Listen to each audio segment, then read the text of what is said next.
All right, we'll continue on with Auburn coach Gus Malzahn. Coach, we'll ask you for a brief opening statement, then we'll open it to Q&A. Again, if you'll raise your hand, we'll get a microphone to you for questions. Well, first of all, we're excited to be back at the SEC Media Day. I believe this is my 6th year here at Auburn. We're looking forward to the season. I really felt like last year we were close, winning the SEC West, which is the toughest division in college football. Coming one game within, the Final Four, which was a big goal of ours. And we got a lot of guys coming back. We have the majority of our staff coming back. So because of the experience, we have a very hungry team and really looking forward to getting the season started. We'll start with questions all the way in the back right of the camera position. Hey, Coach. Back here. Hey, I know you guys are disappointed to have lost to UCF at the end of last season, but what was your reaction to the team actually claiming to be national champions? And do you feel like that says anything about where the playoff is right now? No. I really all I can tell you is, we didn't play our best game that day in the bowl game. We were very disappointed with that, but you've got to give UCF all the credit. Very good team, very good coach. I don't get into the debate with all that as far as, championships and all that. Go over here to the left side on the second row, all the way to the end. Coach Deshaun Davis was just in here. I wonder if you could talk about his leadership during his time at Auburn. Yeah, Deshaun Davis is one of my all-time favorites. This is a guy that tore his knee up his senior year. We just knew there was something special about him. He plays with a chip on his shoulder. He carries himself that way, and he's been told a lot that he's too short, he's too slow, he's too this, and right now he's one of the better linebackers in the SEC, and really he's like a coach on the field. And I know Coach Steele really relies on him a lot as far as all the communication and everything that goes with that. Fine young man, has his degree in hand. He's going to be very successful in life, and very honored to be able to bring Deshaun here with me to represent Auburn at SEC Media Days. Go down here to the front row on the aisle. Hey, Coach. Was wondering if you could comment on the headset rule that's going to be implemented this fall, and have you had any conversations with any coaches that like this rule? I've not heard one coach that likes the rule. There is talk about adding 3 headsets from the 20, which I think is very positive. And like I said a couple months ago, my biggest concern is the quality of the game, because a lot of times you have guys that need to be on the headset just to chart, to put down information that can actually help with adjustments. Obviously halftime adjustments. You have to have all the information, offensive, defensively, and special teams to come together and gather that information. So my big deal was the quality of the game. And I really feel strong that it needs to be that unlimited and let each coach. There's really not an advantage to having headsets in this day and time. And most programs have enough money to have as many as they want. But the 3 is better than 20, but it's going to be a challenge, as far as staffs and the way they operate and the information that they get. Go to the camera position on the left side, front row. Coach, you really kind of utilized Jordan Peters last season in numerous different ways, corner, star, safety. Mm-hmm. What role do you see him playing this year, and how much do you think he'll contribute? Yeah, Jordan Peters has the flexibility to play all. He played nickel primarily in the spring. You're talking about a freshman that got big game experience. He made a big play in the Iron Bowl on a 3rd down, and he's a very talented young man. And I know Coach Steele has a good plan for him, but he's flexible enough to play all 3, which most of our DBs are, and that's the way that Kevin likes it. Go down here on the front row, all the way to the right. Deshaun said that when he has success, it's usually because Dontavius has had success in front of him. Do you feel like your defensive line, and specifically Dontavius, is overlooked? And how have you continued to make that a strength on your defense? Yeah, Dontavius is definitely overlooked. There's no doubt about that. He started for 3 years, fixing to be 4. There's just a handful of guys I can remember in this league that he started up front for 4 years on the defensive side, and he's done that, and he's a very unselfish player. Deshaun is exactly right. He creates double teams. He's very good in one-on-one pass rush when he's in a one-on-one situation, and he's one of our leaders. He could have came out early, and I think he had had a good chance of getting drafted. He chose to come back. He's going to get his degree, I believe, here in 2 weeks, and very proud of him. And he's been a consistent leader for us his whole time here. Go to the camera position on the front row, almost right in the middle. Coach, Deshaun was in here talking about the game against Washington, being kind of a playoff game right off the bat. Yeah. Obviously, it's important regardless because it's the next one for you guys, but how much do you stress the need for a quick start here against a team like that? Well, I tell you what's going to be a great measuring stick. You're talking about a top 10 team. A lot of people are picking them to be in the Final Four, which they were a couple years ago. They got their same quarterback back, and their running back is phenomenal. So it'll be a good measuring stick. It's a big game. There's no doubt about that. And we're looking forward to playing them. And I'll say this, we're glad to be back here in Atlanta. Anytime you get a chance to play in the same venue that your conference championship game is played in, I think it's very beneficial. And then the fact that, Auburn's just right down the road, and, we have a lot of alumni here in Atlanta. So, we really like playing here. Go to the camera position on the right side, front row. Coach, Jared talked about his journey from Baylor to JUCO to Auburn. What does that journey look like from your point of view? We're glad he's at Auburn. At Baylor, I believe he played 4 games. He played at a high level. There was a lot of expectations and a lot of pressure on him coming in last year. Our offense grew, and then towards the middle of the year, I felt like we were really clicking. And most of it had to do with his leadership and the way he managed the offense. And the fact that he's got a year under his belt in this league gives us nothing but positives coming into this year offensively. And then Chip Lindsey is offensive coordinator. They got a great relationship. They've been together, in this league for a year in some huge games. And they knew each other, how they're going to react. And I just think it's a real plus, having both those guys back for the second year. Go over here to the section on the right, third row on the aisle. Hey, Coach, your players described the LSU game last year as being kind of the lowest of the low, but it propelled them forward. What was the experience, I guess, like for you? Yeah, well, they hit it on the head. It really was the lowest of the low. We were up 20-0, and we let that one slip away, and that was a very tough time. And it's one of those times that you either do one or two things. You fold your tent or you rally together. And our team chose to rally together. There was a lot of negative noise coming at us from a lot of different directions. They blocked it out. And they just took it one game at a time. And we played better ball each week. And then obviously the way that we ended the regular season, we were playing excellent football at that time. So real proud of the way that team handled adversity. I don't think there's a whole lot of teams that could have done that. Over here, standing in the back on the right side. Coach, 2 defensive players, Daniel Thomas and Marlon Davidson. Can you discuss their growth, their presence on the defense, and kind of what you expect from each of them this year? Yeah, of course, Marlon, he started the last 2 years. He started as a true freshman, which is very rare, on defensive line up front for us, and he's an impact player. I mean, I feel like he's one of the best players in our league. Daniel is a guy that's like a heat-seeking missile. I mean, he's a great tackler, and I really feel great about him at the safety position. He's one of our better special teams players, and both of those young men are just they're such fine character guys, and they're hard workers and just a joy to coach. We'll go over here on the left side, standing in the back. Here, Coach, right here. Coach, is there a position or positions that can benefit from this redshirt rule? And what would you like to see from Jared Stidham in the second year of the Auburn system? I think all coaches are excited about the redshirt rule. Give us more flexibility. I think it's better for the players too. I think about injured players. We've got 2 receivers that tore ACLs. We'd like to get them back this year. We'll see where that goes, but that could be a possibility. And then I guess your last question was expectations for Jarrett. I really believe he's ready to take that next step as a leader, and I know he's hungry, and I'm glad that he's our quarterback. We'll go back here, standing on the left side. Christian Tutt, an early enrollee from high school. How has he been adjusting to the game so far? Very, very good. He was here with us in the spring, like you said. He doesn't act like a freshman. He plays with a chip on his shoulder. In the spring game, he's covering Darius Slayton, one of the faster receivers in our league, and there was no fear. And I know that Coach Steele feels very good about him being in the mix, giving us depth. We think he's got a chance to be a very good football player for us.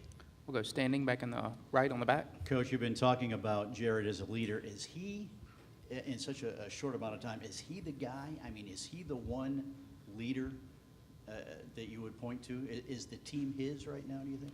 Well, I think so.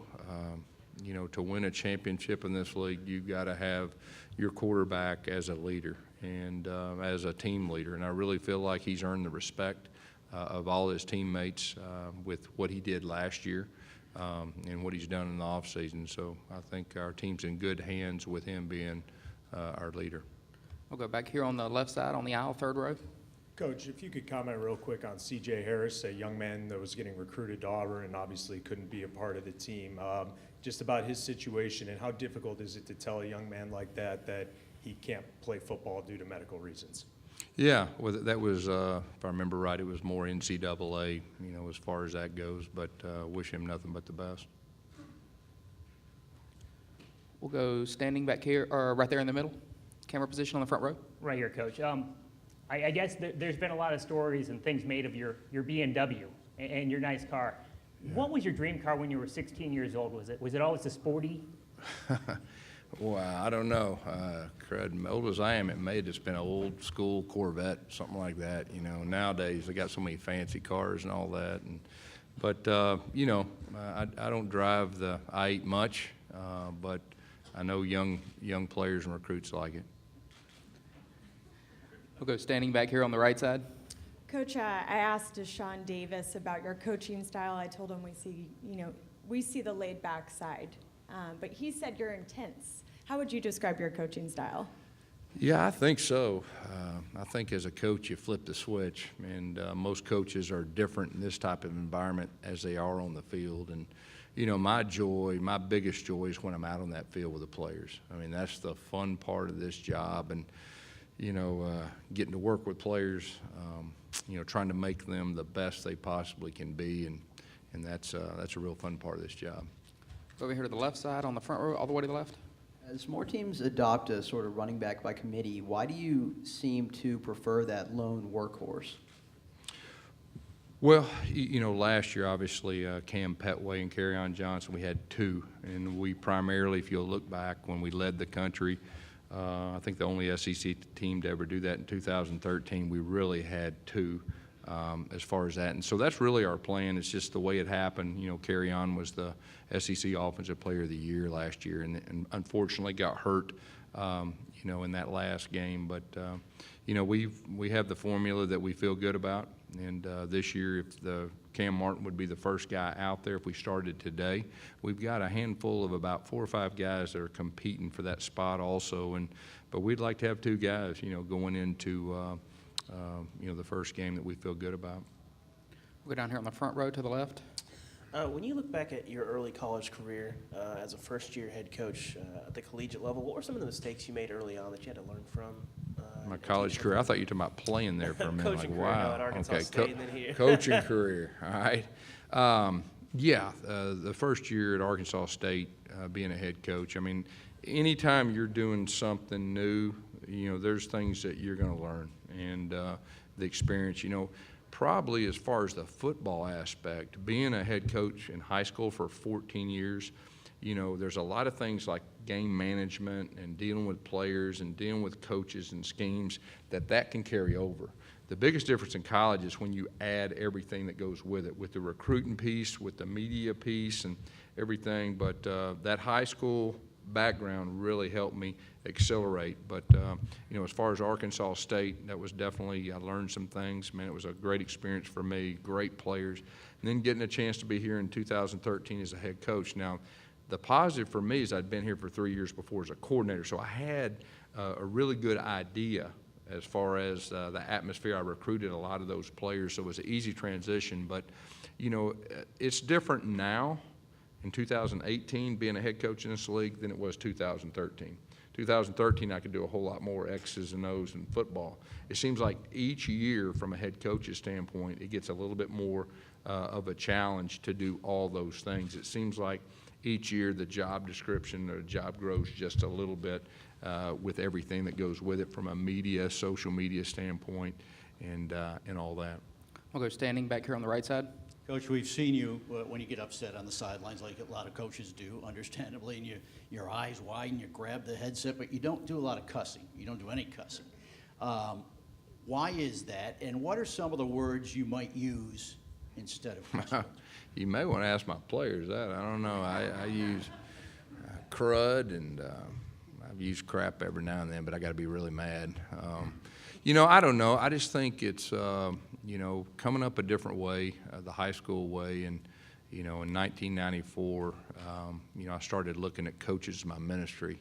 And so I just felt like, you know, there was a couple high school coaches in the state of Arkansas that were Christian coaches that were very successful. And I just tried to model myself after a couple of those. And then when I got in college football, I just, you know, just wanted to make sure that this college football didn't change who I was. I wanted to be the same person that I was in high school. And sometimes that's challenging. There's no doubt about that. But that's just part of, from a coach's standpoint, we have great influence.